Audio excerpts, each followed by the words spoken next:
बात अब India alliance की, जिसकी गाड़ी आगे बढ़ती हुई दिखाई नहीं दे रही है। नीतीश कुमार को इस गठबंधन का संयोजक बनाने के लिए आज इंडिया अलायंस के नेताओं की एक बैठक होने वाली थी, वर्चुअल बैठक, जो टल गई है।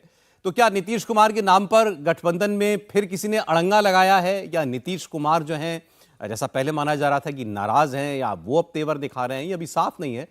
लेकिन शिवसेना उद्धव गुट के नेता संजय राउत ने आज बताया कि कल नीतीश कुमार और उद्धव ठाकरे के बीच एक बातचीत जो है वो जरूर हुई है। अब इस बातचीत में क्या निकला यह भी साफ नहीं है, लेकिन बता रहे हैं संजय राउत कि यह बातचीत हुई थी। काँग्रेस शिवाय जे विरोधी पक्ष आहेत तिथं काही प्रमुख घटक आहेत, त्यांच्याशी संवाद साधण्याचा प्रयत्न आहे। कारण काँग्रेस अनेक गोष्टींमध्ये सध्या गुंतलेली आहे। त्यांची न्याय यात्रा चालू आहे, त्यांच्या इतर काही बैठका सुरू आहेत, पण त्यांच्यावरती फार भार न टाकता इंडिया आघाडीचे संघटन बनवण्याची जबाबदारी प्रत्येकाने घेतली पाहिजे, ही आमच्या सगळ्यांची भूमिका आहे। आणि या संदर्भात काल नीतीश कुमार आणि उद्धवजींशी चर्चा झाली। संजय राउत कह रहे हैं कांग्रेस पार्टी बहुत चीजों के अंदर उलझी हुई है, उनको अभी न्याय यात्रा भी निकालनी है, इसलिए हम सब लोगों को अपनी जिम्मेदारी समझनी चाहिए कि हम सब घटक दल हैं। और ये इसी सिलसिले में नीतीश कुमार से हमारी बात हुई थी। तो बाकी लोग जो हैं वो कांग्रेस पार्टी को उलाहना देते हैं, कांग्रेस पार्टी अपना फर्ज नहीं निभा रही, वो सबसे बड़ी पार्टी है। बिहार के डिप्टी सीएम तेजस्वी यादव ने कहा कि नीतीश कुमार को संयोजक बनाने को लेकर बातचीत चल रही है, जल्द फैसला होगा। तो वर्चुअल मीटिंग की जो बात आ रही है, क्या आज होना है वर्चुअल मीटिंग आप लोग का? अभी सब लोगों से बात हुई है, वो लोग डेट जो है सब लोग से बात करके वो तय करेंगे। बात होना है कि कुछ मीटिंग वगैरह किया जाए, और मीटिंग कब होगा, कैसे होगा, ये अभी क्लियर नहीं है। क्लियर होगा तो कई बार ऐसा लगता है कि सब नेताओं को मालूम है कि चुनाव इसी साल है, मतलब 2-3 महीने में ही होने जा रहे हैं। जिस तरीके से वो कहते हैं कि भाई अभी बैठक होगी, अभी उसकी डेट तय होगी, अभी संयोजक बनाया जाएगा, किसको बनाया जाएगा इसको लेकर डेट ही तय हो रही है कि इस पर हम लोग बात कब करेंगे। अब संयोजक के बनाने लायक कोई काम बचेगा तब तक, लेकिन जब तय होगा। मेरे को लगता है इंडिया गठबंधन में कुछ भी क्लियर नहीं है। जैसे कि तेजस्वी बोल रहे थे कि अभी क्लियर नहीं है मीटिंग, कुछ मीटिंग का कौन सा समय होगा, मुझे लगता है कुछ भी क्लियर नहीं है अभी। जिस तरह की देखिए मीटिंग होगी तो बहुत सारे, सिर्फ एक बात नहीं होगी कि जो हमारे नीतीश हैं उनको, नीतीश कुमार हैं उनको संयोजक बनाया जाए, बल्कि जो सीट शेयरिंग है उसका मसला भी होगा। अभी तो यही तय नहीं हो पा रहा है। महाराष्ट्र में शिवसेना का जो बयान है, शिवसेना और कांग्रेस तो आपस में जिस तरह से भिड़े पड़े हैं कि एक दूसरे के खिलाफ बयानबाजी कर रहे हैं, तो कुछ क्लियर होगा तो इस बैठक का कोई फ़ायदा है, वरना जो नीतीश कुमार हैं वो संयोजक बन के भी क्या कर लेंगे। अब मुझे लगता है कि जो एश्योरेंस नीतीश कुमार को दी गई होगी, उसी भाव में कहीं ना कहीं उन्होंने जो है उद्धव ठाकरे से बात की होगी कि अच्छा, आप और कांग्रेस के बीच में जो तालमेल नहीं बन पा रहा है उसको कोशिश की होगी। वो संयोजक की भूमिका में मुझे लगता है अनाउंसमेंट से पहले आ गए होंगे। और क्योंकि अदरवाइज इस वक्त वो जो है, या तो दो ही कारणों से बात हो सकती है, या तो अपने संयोजक पद को लेकर वो समर्थन जुटाने के लिए बात हो सकती है, या फिर कांग्रेस और शिवसेना का जो झगड़ा चल रहा है महाराष्ट्र में सीट शेयरिंग को लेकर, उस पर बात हो सकती है कि उसको सुलझाएं किसी तरह से। मुझे और नहीं लगता कि किसी और चीज़ पर बात होगी। और दूसरा, मुझे लगता है ये बैठक इसलिए भी नहीं हो पाई क्योंकि अभी तक ये आपस में पार्टियां तय नहीं कर पाई हैं कि आखिर किसको क्या सीट दी जाए, चाहे वो पश्चिम बंगाल हो, चाहे वो बिहार हो, चाहे वो महाराष्ट्र हो। ये जो 3 बड़े राज्य हैं जहाँ पर चीज़ें फंसी हुई। नहीं, अब संजय राउत ने तो बड़ी कमाल की बात की। उन्होंने कहा कांग्रेस बहुत व्यस्त है इन दिनों, उसको अभी न्याय यात्रा भी निकालनी है राहुल गांधी की, तो हम ही लोगों ने बात कर ली आपस में। और ये बात तब वो कह रहे हैं जब उद्धव जी और नीतीश जी की बात हो गई। नीतीश जी चुनाव के बीच में क्या कह रहे थे कि कांग्रेस को तो भाई फुर्सत मिल नहीं रही है, वो तो इधर ध्यान ही नहीं दे रही, और मल्लिकार्जुन खड़गे जी को फ़ोन करना पड़ा। तो पता नहीं ये संजय राउत तंज कर रहे थे या कह रहे थे कि भाई कांग्रेस की भूमिका कोई ऐसी कुछ विशेष नहीं है, उनके पास अपनी पार्टी को ठीक करने की जिम्मेदारी है। और ये सच है। देखिए, हर कोई बार बार ये कह रहा है कि आप न्याय यात्रा जो निकाल रहे हैं उसका क्या मकसद है। वो सिर्फ और सिर्फ राहुल गांधी की छवि थोड़ी दुरुस्त हो पाए, राहुल गांधी की चर्चा थोड़ी सी मीडिया में अलग तरीके से हो। आप सिर्फ राहुल गांधी के लिए इस पूरे अभियान को एक तरह से कहें कि पड़ले पर एक तरफ वो और दूसरी तरफ पासंग, तो ऐसे कैसे काम चलेगा। तो मैं तो ये देखता हूं कि जो घटक दल हैं, जो विपक्षी गठजोड़ है, जिसने अपना नाम भले इंडिया रख लिया हो, लेकिन कोई भी अनेकता में एकता जैसी भावना नहीं आई। कम से कम वो नाम से ही सीखते। कि भाई अनेकता में एकता है, अलग अलग राज्य हैं, अलग अलग बोली, प्रांत, भाषा, लेकिन एक देश है हम, कम से कम उस तरह का व्यवहार करते। मुझे लगता है मूल समस्या वही है। और नीतीश कुमार जी के बारे में मैं पुनः दोहरा रहा हूं, संयोजक का पद मिलने में उनको जितनी देर हो रही है उतनी देर इस गठजोड़ के लिए मुश्किल का, जो कहते हैं ना कि वो पैरामीटर अगर कोई है तो उतनी देर ही वो पैरामीटर धीरे धीरे बढ़ता चला जा रहा है। लालू जी को ये बड़ी चिंता कर रहा होगा, लालू जी के लिए बहुत चिंता की बात है। और वो चिंता अगर आप देखें तो तेजस्वी यादव जब बयान दे रहे थे, कुछ क्लियर नहीं हुआ है, कुछ हम कर लेंगे, तो उनके बयान से वो बड़ा स्पष्ट दिखता है कि नीतीश जी ने अब दबाव बढ़ा दिया है। समीर जी, मुझे लगता है नीतीश जी इतने संयोजक बनने के लिए परेशान क्यों, इतने आतुर क्यों हैं? नीतीश जी अगर संयोजक बन भी जाएंगे तो मुझे लगता है क्या कर लेंगे।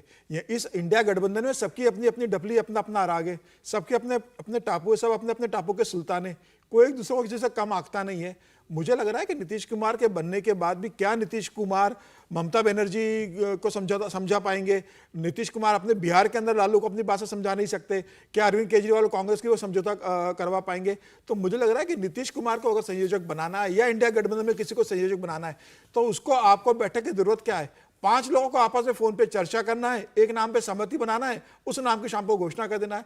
अरविंद केजरीवाल हुए, ममता बनर्जी, तेजस्वी यादव, नीतीश और कांग्रेस और स्टालिन शामिल कर लीजिए, और उद्धव ठाकरे साथ, ये लोग आपस में चर्चा फोन पे कर ले दिन भर में, शाम को नाम तय हो जाएगा। मुझे लग रहा है कि ममता बनर्जी भी नहीं चाहती कि इसका कोई संयोजक अभी तय हो, अरविंद केजरीवाल भी नहीं चाहते, क्योंकि ये सब चाहते हैं कि इनमें से किसी का नाम इस नाम के लिए आगे आ सकता है। इंडिया गठबंधन की समस्या ये है कि जो उन्हें सबसे पहले तय करना था, जिसके लिए ममता बनर्जी ने 31 दिसंबर की डेडलाइन तय की थी कि सीटों का बंटवारा तय कर लिया जाए, मुझे लग रहा है वह डेडलाइन खत्म होने के बाद भी आज 4 दिन हो गए, अभी तक सीटें कैसे बटेंगी इस पर इनकी कोई प्राथमिक बैठक भी नहीं हुई। सबसे बड़ी चुनौती सीट बंटवारे की है। संयोजक का निर्णय तो ये कर सकते हैं, पहले ही आपस में बैठकर जिन राज्यों में सीटों को लेकर सबसे ज्यादा माथापच्ची है वहां का समस्या का समाधान निकले, सीटों का बंटवारा करें, संयोजक तो तय हो जाएगा। जब तक सीटें तय नहीं होगी इनकी समस्याओं का समाधान नहीं है। लेकिन बैठेंगे नहीं, संयोजक होगा नहीं, तो सीटें तय कौन कराएगा? झगड़ा कौन ठीक कराएगा? आपको लगता है ना कोई एक व्यक्ति होना चाहिए जो कहेगा अच्छा भाई चलो 3 सीट तुम इधर रख लो, 2 सीट इधर हम तुम्हारे लिए कर देते हैं?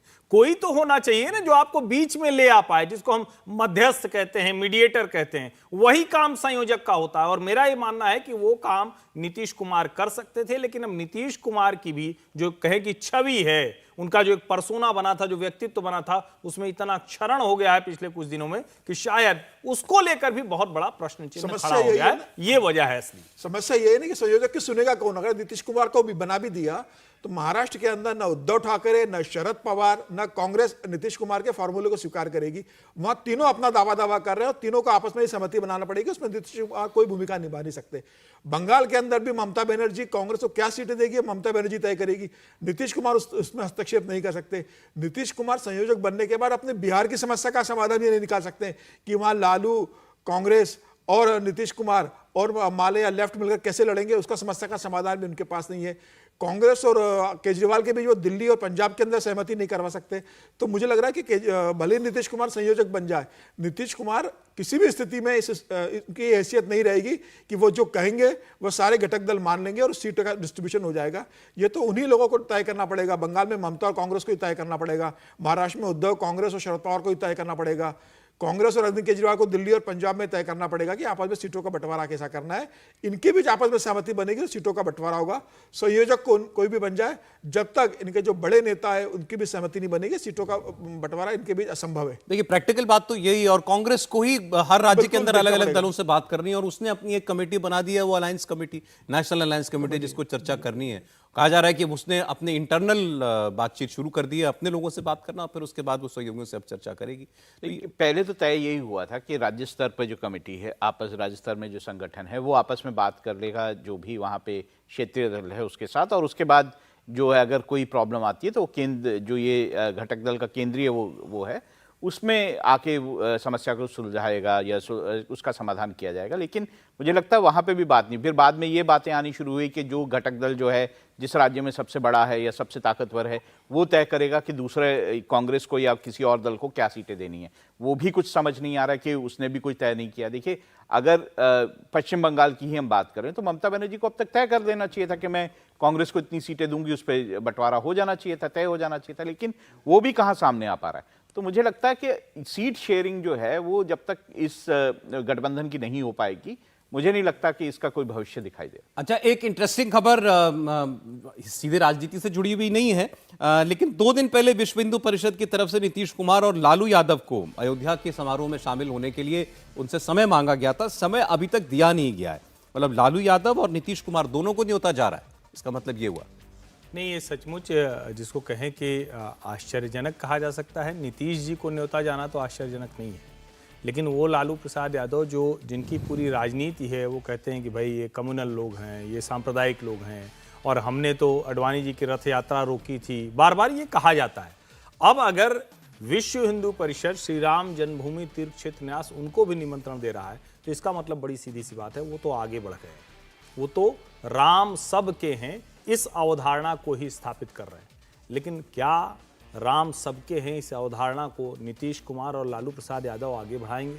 और क्या ऐसा होगा कि नीतीश कुमार जी हमें उस कार्यक्रम में दिखेंगे, लालू जी तो जाएंगे, ये बड़ा मुश्किल दिखता है, लेकिन नीतीश जी क्या उस मंच पर वहां बैठे होंगे और मुस्कुराते हुए लोगों से मिल रहे होंगे अपने पुराने सहयोगियों से? हो सकता है बयान भी दे दें, जैसे एक बार पहले भी दिया था एक हॉल में, तो फिर से बयान दे दें कि हमारे पुराने साथी, इनको हम कहाँ भूल सकते हैं। तो राजनीति बड़ी रोचक होने जा रही है।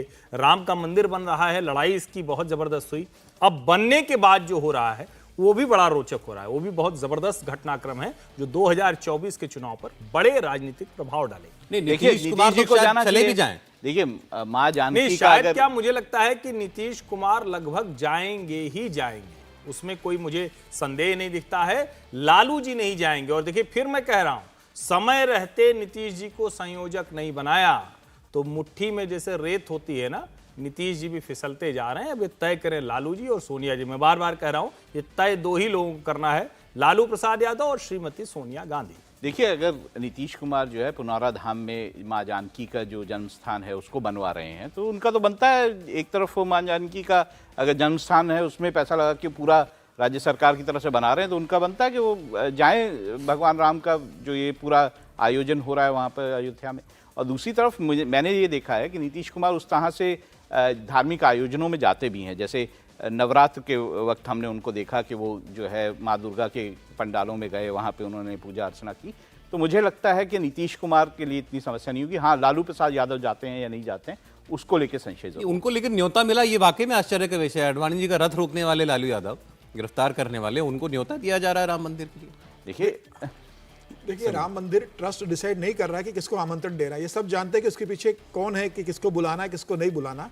उद्धव ठाकरे को मुझे लगता है कि बुलाना चाहिए था। अगर उद्धव ठाकरे को निमंत्रण नहीं दिया जा रहा है और लालू प्रसाद यादव को निमंत्रण दिया जा रहा है, तो इसके पीछे की राजनीति सब समझते हैं। मुझे लग रहा है विश्व हिंदू परिषद को या ट्रस्ट को इससे बचना चाहिए। आप उद्धव ठाकरे को भी बुलाइए, भले ही राजनीतिक रूप से वो भारतीय जनता पार्टी के खिलाफ खड़े हो आज की तारीख में, लेकिन शिवसेना, बाला साहेब ठाकरे, उद्धव ठाकरे के इतिहास को भी नहीं भूलना चाहिए।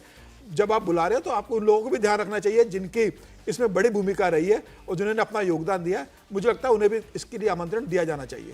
नहीं, फिर तो अब अखिलेश यादव को भी चला जाए निमंत्रण, कौन क्या कह सकता है? अगर लालू यादव को जा सकता है, बिल्कुल जाएगा। नहीं, अभी 22 जनवरी तक सबको निमंत्रण जाने की गुंजाइश भी है, क्योंकि घर में भी जब शादी विवाह पड़ता है तो न्योता तो आखिरी दिन तक बढ़ता है। कभी भी कुछ होता है कि एकदम उसी शादी के दिन तो कहते हैं, लड़के को भेज देते हैं, जरा स्कूटर उठाओ जल्दी से दे के चले आओ। तो ये वाला भी न्योता जाएगा, और वो न्योता भी निश्चित तौर पर उसके राजनीतिक निहितार्थ भी होंगे, और होना भी चाहिए। मैं मानता हूं कि आज जो ये राम मंदिर बन रहा है, इसके मूल में राजनीति का शामिल होना है। अगर राजनीति नहीं होती, लोकतांत्रिक तौर पर जनता ने दबाव नहीं बनाया होता, तो ये भव्य राम मंदिर नहीं बनता। तो मुझे लगता है राजनीति होगी, होनी ही चाहिए, और राजनीतिक तौर पर इसको देखना भी चाहिए। अच्छा, इस खबर का जो दूसरा हिस्सा है उस पर हम लोगों ने बात नहीं करी। समय नहीं मिला है अभी तक उनसे बात करने का, जो निमंत्रण देने के लिए समय मांगा गया है। देखिए, धर्म संकट उधर ही है। विश्व हिंदू परिषद या श्री राम जन्मभूमि तीर्थ क्षेत्र न्यास को कोई धर्म संकट नहीं है। उनके लिए तो कोई भी आए वो सबके राम कहकर सबको स्वीकार कर रहे हैं। और राष्ट्रीय स्वयंसेवक संघ के तो बड़े पदाधिकारियों से चर्चा में जो हम लोगों की भी समझ में आया कि वो ये कह रहे हैं कि किसी को भी इसमें किनारे करना ही नहीं है। राजनीति जो होती है वो लड़ते रहे अपना, लेकिन हमें तो सबके राम, वो राम जो संपूर्ण विश्व में जिनके निशान है, जिनको मानने वाले पूरी दुनिया में हैं। दुनिया के अलग अलग देशों में राम को लेकर उनकी अपनी कथा, उनकी अपनी परंपरा, उनका अपना संवाद का तरीका, उनकी अपनी विरासत, और जाने कितनी तरह की राम कथा है। उसमें हम किसी को सिर्फ इस वजह से कर दें कि उसने एक समय में इस मंदिर के खिलाफ किया था, ये ठीक नहीं होगा। इसको लेकर राष्ट्रीय स्वयंसेवक संघ बहुत, जिसको कहें कि उसमें जरा सा भ्रम नहीं, भ्रम इन लोगों के भीतर है, क्योंकि इनको साफ लगता है कि कहीं हम चले गए तो हमारे लिए मुश्किल न हो जाए, हम जो राजनीति कर रहे हैं उसमें थोड़ा सा और 2 कदम आगे 1 कदम पीछे, या 1 कदम आगे 2 कदम पीछे, वो वाली स्थिति ना हो, तो धर्म संकट उधर ही।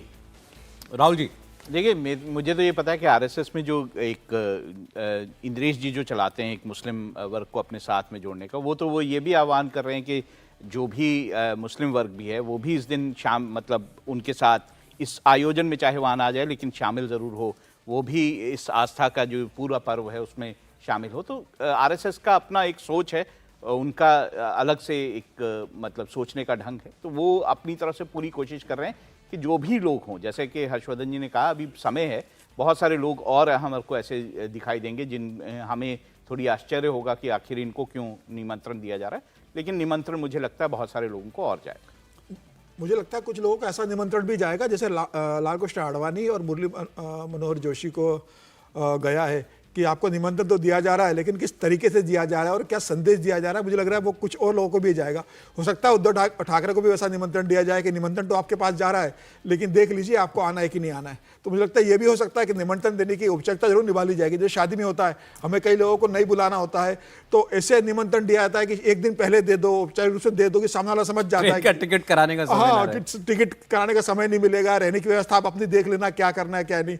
तो मुझे लग रहा है कि उसके ऊपर भी निर्भर करता है कि आप किसको कितने मन से बुलाना चाह रहे हो, और वो भी हमें इस आमंत्रण में देखने को मिलेगा। लेकिन मुझे लगता है कम से कम आडवाणी जी और जोशी जी को निमंत्रण के मामले में चंपत राय जी ने जो कहा कि उनकी आयु जो है वो आ पाएंगे या नहीं, उसके बाद पूरे संघ परिवार में जो, जिसको हम कहते हैं ना कि जो शीर्ष पदों पर बैठे, अगर राष्ट्रीय स्वयंसेवक संघ के सह सरकारवाह, विहिप के अंतर्राष्ट्रीय कार्याध्यक्ष और राष्ट्रीय स्वयंसेवक संघ के संपर्क प्रमुख डॉक्टर कृष्ण गोपाल, आलोक कुमार और रामलाल जी, ये तीनों जाकर अगर निमंत्रित कर रहे हैं तो इसको हम सिर्फ और सिर्फ प्रतीक तौर पर नहीं मानेंगे, हम ये मानेंगे कि उनको पूरे सम्मान से, और ठीक है उम्र आयु जब हो जाती है तो उसके अपने कहें कि प्लस माइनस होते हैं, तय करना पड़ता है, लेकिन उसमें कहीं कोई कमी नहीं। जो सम्मान भावना है या बुलावे की भावना है, हो सकता है कि उस वक्त बोलने में जो रहा वो लगा हो कि शायद उस तरह से कहा जा रहा है कि नहीं बुलाया जा रहा है, लेकिन इसमें अब संदेह नहीं खड़ा करना चाहिए। नहीं, लेकिन क्या वाकई में ये सारे न्योते राजनीति से बिल्कुल परे हैं? नहीं, ये तो मैं शुरू से कह रहा हूं, राजनीति से परे भला कैसे हो सकते हैं। और आप ये भी तो समझिए ना, वो जो पूरा स्थान है वहां शुरू में तय किया था कि 2500 से 3000 लोग होंगे, फिर 4 साढ़े 4 हजार तक संख्या पहुंची। अब जो मुझे पता चल रहा है कि वो संख्या बढ़ते बढ़ते 6 से 8 हजार के बीच में हो रही।